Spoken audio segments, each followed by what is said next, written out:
හාමුදුරුවනේ අදත් මට බණ කතාවක් කියලා දෙන්න. පුතාට මම අද කියලා දෙන්නම් තිරෝ කුඩ්ඩ සූත්‍රය ගැන. පුතා අහලා තියෙනව නේද? බිම්බිසාර රජතුමා කරපු වේළුවනාරාමේ පූජාව ගැන. ඔව් හාමුදුරුවනේ. ප්‍රථම ආරාම පූජාවත් ඒකනේ. ඉතින් මේ පින්කම කරලා රජතුමා මාලිගාවට ගිහින් එදා රෑ නිදාගත්තා. හැබැයි ටික වෙලාවක් යද්දී රජතුමාට විවිධ ශබ්ද ඇහෙන්න පටන් ගන්නවා. මේ ප්‍රේතයන්ගේ කෑගැහිල්ල නිසා රජතුමා බය වෙනවා. පහුවෙනිදම රජතුමා මේ සිදුවීම බුදුරජාණන් වහන්සේ මුණ ගැහිලා ප්‍රකාශ කරනවා. ඔන්න ඊට පස්සේ බුදුහාමුදුරුවෝ මේ ප්‍රේතයන්ගේ කෑගැහිල්ලට හේතු වන අතීත කතාව බිම්බිසාර රජතුමාට කියනවා. මීට කල්ප 92කට මත්තෙන් කාසිපුර කියලා හඳුන්වන නුවරක ජයසේන කියලා රජ කෙනෙක් රාජ්‍ය කරගෙන උන්නා. මේ රජතුමාට සිරිමා කියලා දේවියක් උන්නා. මේ දෙන්නට දාව පුස්ස කියලා දරුවෙක් උපන්නා. ඒ රජතුමාගේ පුත් කුමාරයා තරුණ කාලයේදීම පැවිදි වී පුස්ස නමින් බුද්ධත්වය ලබා ගත්තා. මේ රජතුමාට තවත් බිසවකට දාව කුමාරවරු 3 දෙනෙක් සිටියා. රජතුමා තම පුතා බුදු බව ලබාගත් නිසා තමන් විතරක් සලකමින් අනිත් අයට සලකන්න අවස්ථාවක් ලබා දුන්නේ නැහැ. ඒක නිසා උන්වහන්සේගේ සහෝදරවරු 3 දෙනා පිය රජතුමා කෙරෙහි උරණ වෙලයි උන්නේ. ඉතින් මේ සහෝදරවරු කූට උපක්‍රමයක් යොදවලා රජතුමාගෙන් කොහොම හරි මාස 3ක් බුදුන්ට සලකන්න අවස්ථාව ලබා ගත්තා.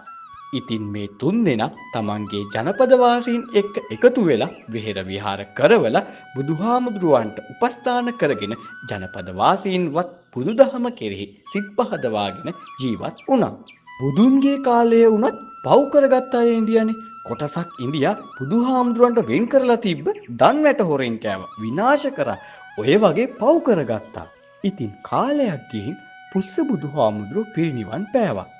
පින් කරගත්තු අය දිව්‍ය ලෝකවල ඉපද සැප සම්පත් ලැබුවා. අර දානෙට ගරහලා අකුසල් කරගත්තු පිරිස නිරයේ ඉපදිලා දුක් විඳලා කල්ප 92ක්ම ගත වෙලා මේ පිරිස പ്രേත ලෝකයේ ඉපදිනවා. මේ වෙද්දි මහා භද්‍ර කල්පේ උදා වෙලා තිබුණේ.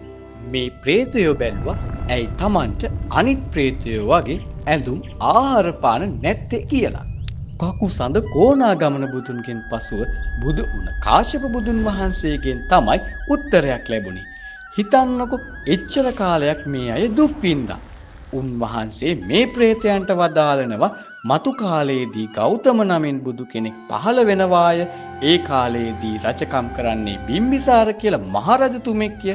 ඒ කාලයේදී බිම්බිසාර රජතුමාගෙන් පින් ලැබිලා ආහාර පාන වස්ත්‍ර ලැබේවි කියලා. ඒ වදන් ඇහුණ ප්‍රේතයන්ගේ සතුට ඉහවහ යනවා. බුද්ධාන්තර ගෙවිලා ගෞතම බුද්ධ රාජ්‍යය උදා වුණා.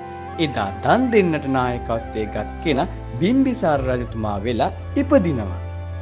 දැන් මේ ඥාති ප්‍රේතයෝ බලන් ඉඳී එදා රජතුමා වේළුවනාරාම පූජාවත් කරලා මේ අයට පින් දෙයි කියලා. හැබැයි එහෙම උනේ නැහැ. එදා ඒ අරමුණ ඉටු උනේ නැති නිසායි බිම්බිසාර රජතුමාව ඥාති ප්‍රේතයෝ විවිධ ශබ්ද නගලා බය කළේ. ඊට පස්සේ බිම්බිසාර මහ රජතුමා බුදුහාමුදුරන්ට පෑන් පූජා කරලා ඒ පින් ඥාති ප්‍රේතයන්ට අනුමෝදන් කරනවා. ඒ පිනේ ඥාති ප්‍රේතයන්ට ආහාර වස්ත්‍ර පහළ වෙනවා. බිම්බිසාර මහරජතුමාගේ ඥාති ප්‍රේතයන් සුවපත් කිරීම පිණිස තිරෝ කුඩ්ඩ සූත්‍රය දේශනා කර වදාළ බවයි කුද්දක නිකායේ ප්‍රේතවත්තු පාළියේ සඳහන් වෙන්නේ.